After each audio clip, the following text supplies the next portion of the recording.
আসসালামু আলাইকুম। Welcome back to মুক্ত পাঠশালা। সবাইকে স্বাগতম জানাচ্ছি নতুন একটি বিগ প্রবলেম সলভিং এর ভিডিওতে এবং পুরো সলিউশনের ভিডিও জুড়ে আপনাদের সাথে আছি আমি সিএম নাজমুল হাসান সোহাগ।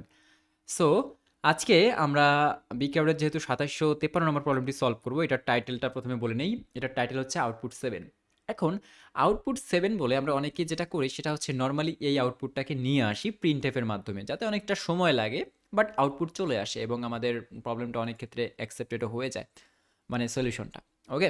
কিন্তু এখানে কিছু স্টেপ বলা হয়েছে। এই স্টেপগুলো ফলো না করলে অনেক সময় বিপদে পড়তে হতে পারে। কারণ যেকোনো পরীক্ষায় বা কোনো ভাইভাতে বা সামহাউ কেউ যদি জিজ্ঞেস করে যে আপনি কেন প্রিন্ট টেপ দিয়ে করলেন? এখানে তো প্রিন্ট টেপ দিয়ে করতে বলা হয়নি। আপনাকে কিছু স্টেপ বলা হয়েছিল যেগুলো আপনি ফলো করেননি। সেক্ষেত্রে আপনি কি করবেন? সেক্ষেত্রে কিন্তু বিপদে পড়ে যাবেন। ওকে? আর এজন্যই আপনাকে নরমালি হচ্ছে আম স্টেপগুলো ফলো করতে হবে। স্টেপগুলো ফলো করার জন্য আপনাকে একটুখানি প্রোগ্রামিং জানা লাগবে এবং যদি আপনার জানা থাকে তাহলে এই সলিউশনটা আপনার জন্য। আদারওয়াইজ আপনি কিন্তু প্রিন্ট এফ দিয়েই করতে পারেন। ওকে? ২ টাই হবে। আমি বলতেছি না যে হবে না। বাট আপনার জাস্ট উচিত এই স্টেপগুলো ফলো করে করার চেষ্টা করা। আর যদি দরকার পড়ে যে শুধুমাত্র আউটপুট আপনাকে দেখাতে হবে, আপনি যদি বিগিনার লেভেলের হন তাহলে নরমালি প্রিন্ট এফ দিয়েও করতে পারেন। তো এখানে কি করতে বলা হয়েছে দেখেন, ক্রিয়েট 26 ইন্টিজার্স অর্থাৎ ২৬টি ইন্টিজার আমাদের লাগবে। ওকে?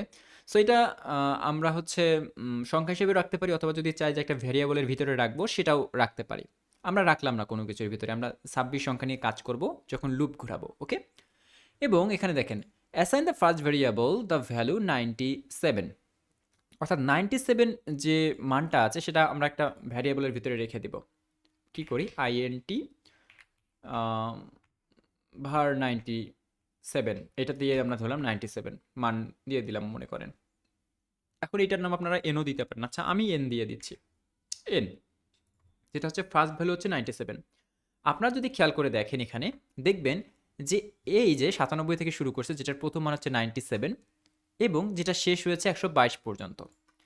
এইটা চলেছে হচ্ছে ২৬টা ইন্টিজার পর্যন্ত। অর্থাৎ ৯৭ থেকে যোগ করে আপনি এখানে আসেন দেখেন ১২২ হয়ে যাবে আসলে। তার মানে কি লুপটা ঘুরেছে ২২ পর্যন্ত। সো এটাকে আমরা যখন করব তখন আসলে ক্লিয়ার হবে আমাদের কাছে। চলেন করা যাক একটুখানি। তবে তার আগে আরেকটা জিনিস দেখিয়ে দেই। প্রিন্টএফ দিয়ে দিলাম। যদি আমরা এখানে পার্সেন্টেজ অব সি দেই তাহলে আমাদের আউটপুট কি হবে একটুখানি আইডিয়া করেন। আউটপুট হবে হচ্ছে এ। সরি, পার্সেন্টেজ অফ সি দেওয়ার পরে আমরা ভ্যালু বসাইনি। ভ্যালু হবে হচ্ছে এন।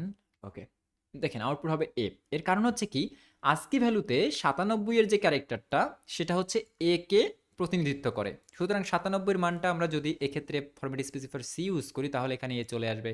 একইভাবে ৯৮ এর ভ্যালু আসবে হচ্ছে বি, ৯৯ এর ভ্যালু আসবে হচ্ছে সি। এখানে সংখ্যাও দেওয়া যাবে এবং আমরা ক্যারেক্টারের যে ভ্যালুটা সেটাও কিন্তু দেখাতে পারবো। সো এখানে যদি আমরা পার্সেন্টেজ অফ ডি ইউজ করতাম, দেখেন যদি আমরা এখানে ডি ইউজ করতাম এটার আগে একটুখানি, হ্যাঁ একটু যদি ডি ইউজ করতাম দেখেন ৯৭ও আসছে এও আসছে। অর্থাৎ ফরম্যাট স্পেসিফায়ার আমাদেরকে নির্দিষ্ট করে দিবে যে কোন মানটা প্রিন্ট করতে হবে। ওকে, যেহেতু আমরা এখানে ফরম্যাট স্পেসিফায়ার হিসেবে C percentage of C use করেছি, সুতরাং আমাদেরকে দেখাচ্ছে হচ্ছে এটার আস্কি ভ্যালুটা অর্থাৎ এ দেখাচ্ছে। ঠিক এমনটাই করতে বলা হয়েছে আমাদের। তো আমরা নর্মালি চলে আমরা এখন একটা লুপ ঘোরাই। লুপটা কি হবে? For loop int I equal to ০ থেকে শুরু হবে, যেটা ঘুরবে হচ্ছে কত পর্যন্ত? ২৬ পর্যন্ত। এবং প্রতিবারই এই লুপটা হচ্ছে এক এক করে বাড়বে, অর্থাৎ আই প্লাস প্লাস। তারপরে হচ্ছে এই লুপের ভিতরে আমাদের এখন রাখতে হবে কোনটাকে? রাখতে হবে আমাদের এই প্রিন্টএফটাকে।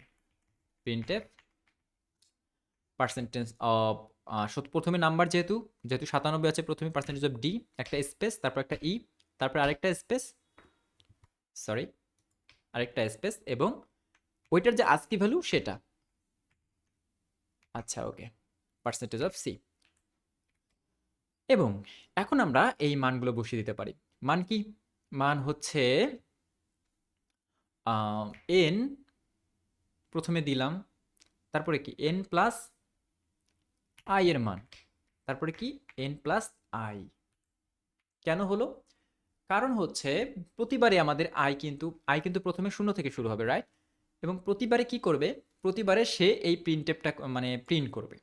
তো নর্মালি এটা হচ্ছে 26 পর্যন্ত ঘুরবে, রাইট? তো দেখেন, আমরা কিন্তু n এর মান ধরে নিয়েছিলাম কত? 97।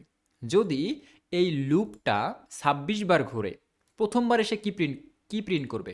প্রথমবার এসে প্রিন্ট করবে 97 ই এ, ঠিক আছে?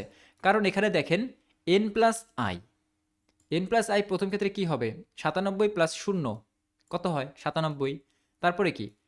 n প্লাস আই, এখানেও কিন্তু আয়ের সাথে যোগফলের কারণে শূন্যই হবে, সুতরাং ভ্যালু হবে হচ্ছে 97 ই এ। ওকে, তারপরে কি? আই এর মান হয়ে যাবে 1, আয়ের মান মনে করেন যে এখানে হয়ে যাবে হচ্ছে 1। তারপরে কি হবে?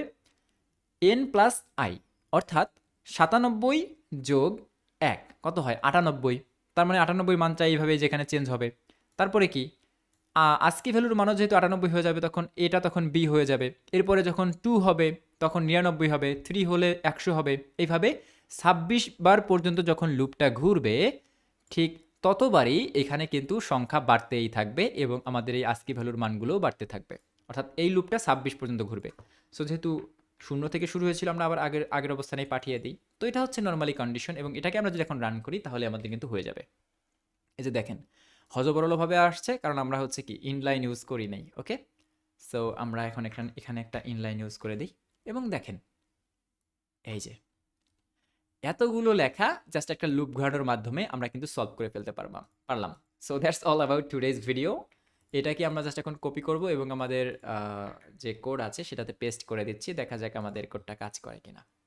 সো যারা একটু লুপ সম্পর্কে জানেন তাদের জন্য এটা অনেক বেশি হেল্পফুল হবে। আর যারা লুপ শিখে নিন, দ্রুত শিখে নিন, কারণ অনেক সময় অনেক কিছুতে লুপ লাগবে, না হলে বারবার প্রিন্টএফ দিয়ে লিখতে হবে এবং অনেক সময় প্রিন্টএফ দিয়ে লিখেও কুল হবে না আসলে, ঠিক আছে? সো শিখতে হবে অবশ্যই। তো ক্রস ওয়ার্ক কোথায় গেল? এখানে তো কোনো ক্রস ওয়ার্ক দেখা যাচ্ছে না, এইখানে থাকতে পারে। অ্যান্ড আচ্ছা, এখানে কোনো ক্রস ওয়ার্ক দেখা যাচ্ছে না। আমাকে এটা কি ক্যাপচা দিছে জানি না। আচ্ছা, স্কিপে চাপ দিলাম, motorcycle. Okay, next for hydrants captcha একটুখানি ফিল আপ করে নেই, ভেরিফাই করে নিলাম। আচ্ছা, এমন হচ্ছে কেন? ক্যাপচা কি বেশি ফিল আপ করে ফেলতেছি? ওকে, দ্যাটস ইট। দেখেন আমরা কিন্তু এটাকে সাবমিট করে দিলাম এবং সাথে সাথে অ্যাকসেপ্টেড হয়ে গেল। খুবই সিম্পল একটা ব্যাপার। সো এই ছিল আজকের ভিডিও। আশা করি ভিডিওটা আপনাদের অনেক হেল্পফুল হবে এবং আশা করি বুঝতে পেরেছেন যে লুপ এখানে কিভাবে কাজ করলো। আমি আমার সাধ্যমতো চেষ্টা করেছি। তারপরে কোনো সমস্যা থাকলে কমেন্ট বক্সে জানাতে পারেন। অ্যান্ড এই ছিল আজকের ভিডিও। ভালো লাগলে অবশ্যই ভিডিওতে একটি লাইক করে দিবেন, কারণ আপনার একটি লাইক আমার জন্য অনেক বেশি অনুপ্রেরণা হিসেবে কাজ করে। অ্যান্ড যদি বেশি ভালো লাগে বা আপনি মনে করেন যে সাবস্ক্রাইব করব, তাহলে করতে পারেন, আপত্তি নাই। অ্যান্ড দেখা হচ্ছে পরবর্তী ভিডিওতে। টিল দেন সবাই ভালো থাকবেন, সুস্থ থাকবেন এবং অবশ্যই আমার জন্য দোয়া করবেন। আল্লাহ হাফেজ।